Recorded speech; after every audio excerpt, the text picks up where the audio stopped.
achiel dwe mar apar ma piny ngima dhialo odiechieng' nyathi ma nyako. Kaunti ma Nairobi nobedo e ndamo manyime dhialo odiechieng'ni ka thor wach mare en yawo pach oganda ewi ngima motenore gi ria e kind joma nyiri. Riwruok mar PolyCom komakore gi Humankind Worldwide notiyo gi thuolono e sidho buk makende motis ni Siria Mwezi machiwo puonj ewi weche mag ria gi paro mar yawo wang' oganda e weche ria. Thieth ka achiel gi midhiero ma nyithindo ma nyiri kaloe. Millicent Dhiambo miyo wasigana.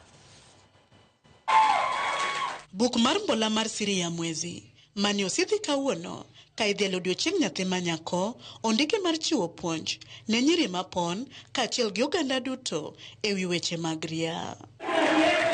Bugni bende dhi konyo e tieko akweda mabiro nikech weche ria mondo nyithindo ma nyiri oyud thuolo maromre e weche somo kod bedo e kind oganda kata e seche ma gin e ria. Every girl should experience their periods in dignity and should not be ashamed, embarrassed, stigmatized or shamed in any spaces in school because period shaming can limit a girl's personality, performance and their capability to achieve who they want to become in their futures.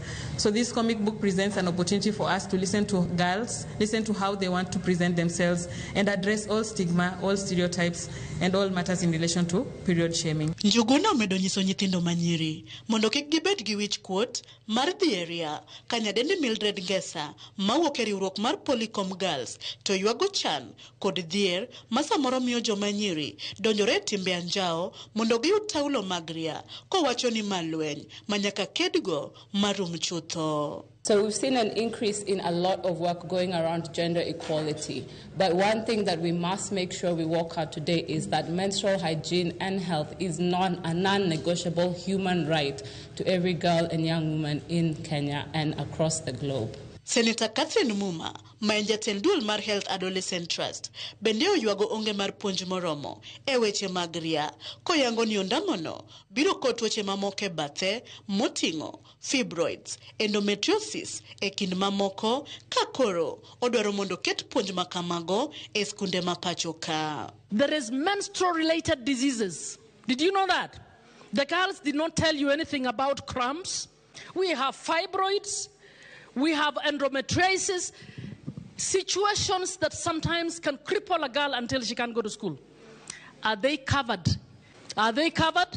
They are not covered.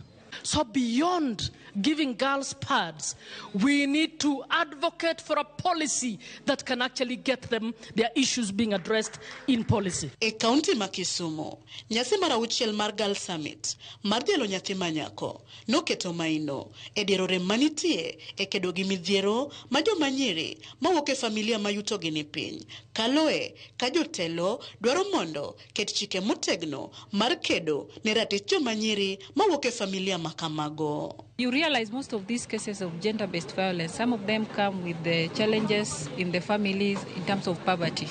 So as a government, we've come up with a bill that is soon being taken to the Assembly. It was passed in the Cabinet yesterday. So that once that bill is passed, then we can have a regulation that can really show us how do we ensure that we empower these families. Nyasi makama noneno ka joma nyiri mani oyuoro e nyasi ni oro ote ne jowetegi mamoko mondo ginywak lwedo e ting'o malo chenro mag siro nyithindo ma nyiri e yudo ratichgi.